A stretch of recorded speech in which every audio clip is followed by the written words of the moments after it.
Sir లగ్గచర్ల ఘటన అనేది గత 4-5 రోజులుగా కుదిపేస్తున్నాం సార్. అసలు భూములు తీసుకుని ఒక ఫార్మాసిటీ కట్టడం అనేది ఏంటి అని అటు బీఆర్ఎస్ ప్రశ్నిస్తోంది. అయితే మల్లన్న సాగర్ ప్రాజెక్టు అప్పుడు మీరు మాత్రం భూములు లాక్కొని అప్పుడు అక్కడ కట్టలేదా ఆ ప్రాజెక్ట్ని అని ఇప్పుడు కాంగ్రెస్ మాట్లాడుతుంది. అసలు ఏది వాస్తవం అంటారు ఇందులో? ఇప్పుడు ఏ ప్రభుత్వం ఉన్నా సరే డెవలప్మెంట్ విషయంలో ఖచ్చితంగా భూసేకరణ జరుగుతుంది, దానికి సంబంధించినటువంటి పరిహారం ఇవ్వటము, ఇవన్నీ కూడా ఏ ప్రభుత్వాలైనా చేస్తాయి. గత బీఆర్ఎస్ ప్రభుత్వం ఏం చేస్తే ఇప్పుడు కాంగ్రెస్ అయినా చేసేది అదే. అయితే ప్రజల్లో ఒక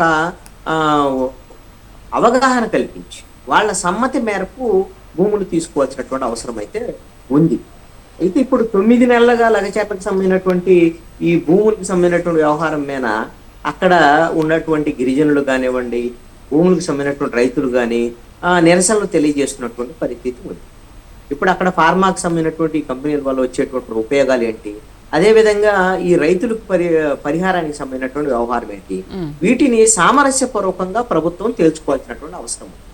ఇప్పుడు బీఆర్ఎస్కి ఏంటి అంటే ప్రభుత్వానికి వ్యతిరేకంగా ఎవరు పోరాటం చేసినా సరే వాళ్ళ తరఫున వెళ్ళి మాట్లాడటానికి బీఆర్ఎస్ రెడీగా ఉంటుంది. ఎందుకోసం అంటే ప్రజల్లో అసంతృప్తి, వ్యతిరేకత ఉందనుకోండి, తనకి అనుకూలంగా మార్చుకోవటానికి బీఆర్ఎస్ చూస్తుంది. మీరు ఇటీవల కాలంలో ఒక అంశాన్ని గమనిస్తే బీఆర్ఎస్ నేత కేటీఆర్ ని ప్రభుత్వం అరెస్ట్ చేయబోతుంది అనేటువంటి ఒక చర్చ విపరీతంగా జరుగుతుంది. ఈ నేపథ్యంలో ప్రతి అవకాశాన్ని బీఆర్ఎస్ ఉపయోగించుకుంటుంది. మేము ప్రజల తరపున మాట్లాడుతున్నాము, గిరిజనుల తరపున మాట్లాడుతున్నాము, ఇలాంటి సమయంలో మమ్మల్ని అరెస్ట్ చేశారు అనేటువంటి విధంగా ఒక సింపతి కోసము ప్రయత్నం చేసేటువంటి అనేది జరుగుతుంది ఈ రోజున. అందుకని నేను గిరిజన సంబంధించినటువంటి రైతులు, ఆ గిరిజన మహిళలందరితో కూడా బీఆర్ఎస్ నేత కేటీఆర్ మాట్లాడినటువంటి పరిస్థితులు కూడా చూసాం. వాళ్ళందరికీ మేము అండగా ఉంటాము, వాళ్ళ కోసం ఉద్యమం చేస్తాము అనేటువంటి దానికన్నా. అయితే రిమాండ్ రిపోర్ట్ లో అవాస్తవాలు ఉన్నాయని చెప్పేసి మాజీ ఎమ్మెల్యే నరేందర్ రెడ్డి ఆరోపించారు. అంటే ఈ అవాస్తవాల్ని బట్టి చూస్తుంటే కేటీఆర్ ను అరెస్ట్ చేసే ఉద్దేశం కూడా ఉంది, ఆ ఉద్దేశం కూడా కనిపిస్తుంది అన్నట్టుగా మాట్లాడుతున్నారు. అండ్ మొన్న కోమటిరెడ్డి కూడా అదే విషయం మాట్లాడారు, త్వరలో కేటీఆర్ జైలుకు వెళ్తారు, ఇది ఖాయం అన్నట్టుగా. సో మరి అరెస్ట్ చేస్తే ఏంటి పరిస్థితి, తర్వాత పరిణామాలు ఎలా ఉండబోతున్నాయి అంటారు? ఒకటి కేటీఆర్ ఏమంటున్నాడు, నన్ను అరెస్ట్ చేసుకోండి, నాకేమి ఇబ్బంది లేదు, నేను అవసరం అయితే అక్కడ యోగాసనాలు వేసుకుంటాను, అవి అని చెప్తున్నాడు. బయట చెప్పేటువంటి మాటలే. అయితే ఇక్కడ ఒక అంశం ఏమిటి అంటే కాంగ్రెస్ ప్రభుత్వం గిన కేటీఆర్ ని అరెస్ట్ చేసేటువంటి పరిస్థితి ఉంటే గత ప్రభుత్వ హయాంలో బీఆర్ఎస్ 9.5 ఏళ్ల ప్రభుత్వ హయాంలో జరిగినటువంటి అవినీతి, వీటికి సంబంధించినటువంటి అంశాల్లో గిన అరెస్ట్ చేస్తే అది ప్రజలకు సంబంధించినటువంటి అంశంగా ఉండేదానికి అవకాశం ఉండదు.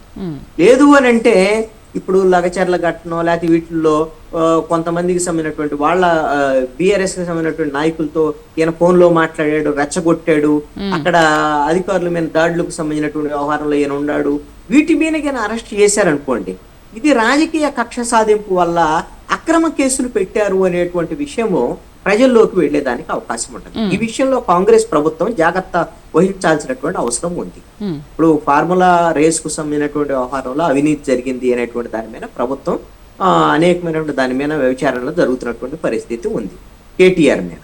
అలాంటి ఆరోపణలు కానివ్వండి, మిగతా ఈ ప్రాజెక్టులకు సంబంధించినటువంటి వ్యవహారంలో కానివ్వండి, గత ప్రభుత్వంలో కేటీఆర్ పాత్రకు సంబంధించినటువంటి వ్యవహారము, అవినీతి, ఆ కేసులు వెలికి తీసి ప్రజాదానానికి సంబంధించినటువంటి విషయంలో బీఆర్ఎస్ యొక్క ప్రజా వ్యతిరేక విధానాలకు సంబంధించినటువంటి విషయంలో చర్యలు తీసుకోవాలి. అంతేగాని ఇప్పుడు ఈ ప్రభుత్వం మీద పోరాటాలకు సంబంధించినటువంటి విషయాల్లో ఈయన ఉద్యమాలను రెచ్చగొట్టాడు, ఫోన్ చేసి రెచ్చగొట్టాడు అనేటువంటి దాని మీద కేసులు పెడితే అది బీఆర్ఎస్ కి, కేటీఆర్ కి లాభం కలిగించేటువంటి విషయంగా ఉండొచ్చు. మరి ఈ విషయంలో కాంగ్రెస్ పార్టీ జాగ్రత్త వహిస్తుందా ఏంటనేది చూడాలి. ఎందుకోసమనంటే ఇప్పుడు ముఖ్యమంత్రి మీద, ముఖ్యమంత్రి కుటుంబీకుల మీద కూడా బీఆర్ఎస్ తీవ్రమైనటువంటి ఆరోపణలు చేస్తుంది కదా. వీళ్ళు కావాలని వీళ్ళు భూములు లాక్కోవటం కోసం ఈ విధంగా రైతుల్ని అన్యాయం చేస్తున్నారు అనేటువంటి విధంగా దాడి చేస్తున్నటువంటి పెద్దాడి చేస్తున్నారు బీఆర్ఎస్ వాళ్ళు. మరి ఈ విషయంలో బీఆర్ఎస్ కి ఒక ఆయుధాలను ఇవ్వకుండా కాంగ్రెస్ పార్టీ జాగ్రత్త వహించాలి. రైతులకు ఉన్నటువంటి అపోహలను తొలగించాలి.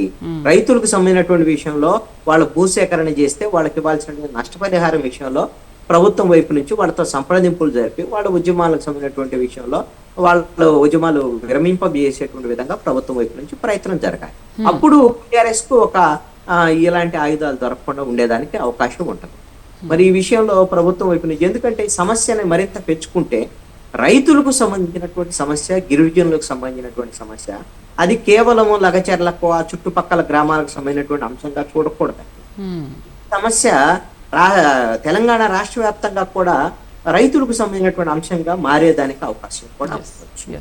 రైతుల్లో వ్యతిరేకత వచ్చేదానికి అవకాశం ఉంది. ఈ విషయంలో మరి కాంగ్రెస్ ప్రభుత్వం జాగ్రత్తలు తీసుకుంటుందని అనుకుంటున్నాను. టీఆర్ఎస్ అయితే ఎలాగో అవకాశం ఉపయోగించుకుంటది, అందరిని రెచ్చగొట్టేటువంటి ప్రయత్నం చేస్తుంది, ఉద్యమాలను పెంచేటువంటి ప్రయత్నం చేస్తుంది, ఘర్షణలు జరగాలి, ప్రభుత్వం మీద వ్యతిరేకత రావాలి అని కోరుకుంటారు. తెర వెనక ప్రయత్నాలు అయితే చేస్తారు. మరి ఈ కుట్రలు అయితే జరుగుతాయి ప్రతిపక్షాల వైపు నుంచి. మరి ప్రభుత్వం ఆచితూచి ఆలోచించి చేయాలి.